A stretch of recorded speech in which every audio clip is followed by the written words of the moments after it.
Becky Lynch, The Man Book Review. Rebecca Quinn is wrestling's next great writer. As somebody who has read several wrestling books in their life, it's easy to tell right away when one is written by a ghostwriter and has minimal involvement from the subject of the book compared to ones written by the wrestlers themselves. A third party can try their best to capture what makes the most interesting athletes on the planet tick, but oftentimes it's best that the spandex-clad grapplers say it themselves. The latest wrestling autobiography to hit stores, Becky Lynch, The Man, is literary proof of that, as it's one of the more interesting wrestling autobiographies in quite a while.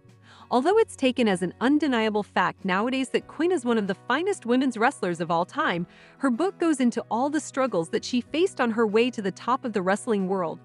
Quinn goes into detail from the start of the book about how unglamorous her early days of training were, and by all accounts, she was terrible at the start of her journey. Something that one notices while reading the early parts of the book is just how much of a degenerate Quinn was in her youth, even failing gym class in her high school because of her lack of drive. She spent much of her youth not accomplishing much of anything, but it was wrestling that finally gave her a goal that she wanted to strive towards. However, it only took her leaving the business for a few years to realize how badly she wanted it. Quinn's journey from aimless teenager to becoming one of wrestling's finest performers should be taken very seriously, but Quinn's tone throughout the book can make readers forget just how incredible the transformation was.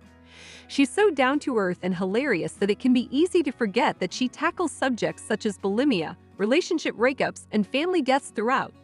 Becky Lynch's writing style is reminiscent of Mick Foley's. In the lead-up to the release of the book, Quinn posted a statement to Instagram regarding how WWE Hall of Famer Mick Foley helped out Quinn with the writing process of her life story.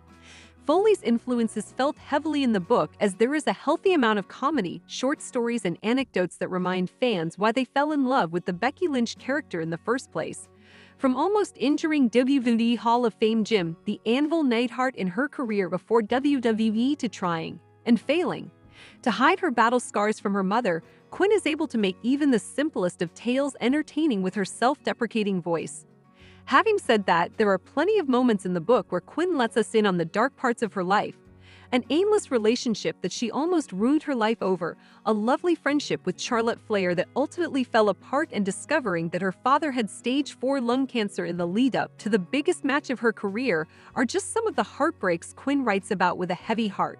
These passages serve as harrowing reminders that even though Lynch reached the top of her profession, it didn't come easy.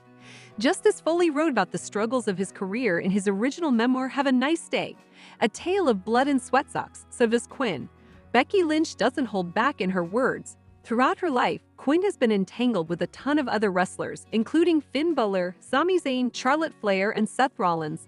While she has given some details about those relationships, some romantic, some not, over the years, she goes into more detail than ever before in this book. Quinn does a great job of encapsulating the doomed romance with Balor, her up-and-down friendship with former bestie Charlotte Flair, and just how she came to marry the love of her life, Colby Lopez. Seth Rollins. Without spoiling it, there's a particular image of Lopez and Quinn that is sure to get the internet buzzing.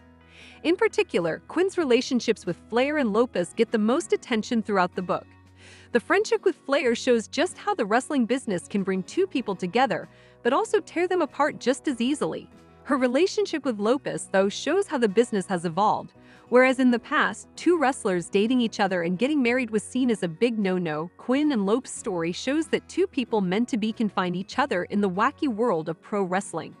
Quinn repeats at many points throughout the book that she had two voices in her head, one telling her that a relationship wasn't what she wanted at that point of her life, but another saying that Lopez was the man for her. Quinn goes through these internal monologues with comedic and relatable banter that a reader can't help but smile at. Hi lovely viewers, welcome to my channel. I am Lima, hope your day is so well. If you like the video and subscribe the channel,